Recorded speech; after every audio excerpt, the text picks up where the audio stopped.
Որն է, բա ինչի impeachment-ի գործընթացին չեն միանում, թող միանան, ես այդտեղ սատարում եմ, թող իրանք միանան, ցույց տան, որ իրանք կան, ես այդ առումով շատ համարում եմ, որ թող միանան, բա ինչի են հիմա իրանք իրար, այսպես ասած, գզվրտոցների մեջ ընկել, դե երկու վարկած կա, որ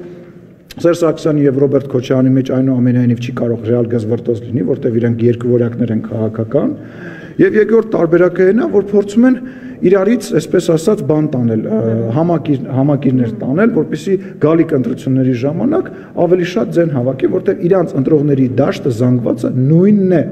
Եվ էսա պատճառը։ Ռոբերտ Քոչարյանին դուք տեսնում եք ձեզ որպես մրցակից, որովհետև վերջին շրջանում իշխանության բոլոր ելույթները, հարցազրույցները նվիրված են Ռոբերտ Քոչարյանին եւ միտումնավոր կերպով անընդհատ Ռոբերտ Քոչարյանի շուրջ այսպես ատելության մթնոլորտ է ձևավորվում։ Մրցակից եք տեսնում։ Նախ Ռոբերտ Քոչարյանի շուրջ ատելության մթնոլորտ կա առաջի օրվանից, երբ որ ինքը դարել է երկրի ղեկավար, այդ օպերացիա կալցոներով, հոկտեմբերի 27-ներով, մարտի 1-երով։ Երկրորդ ես Ռոբերտ Քոչարյանին տեսնում եմ միայն բանտում։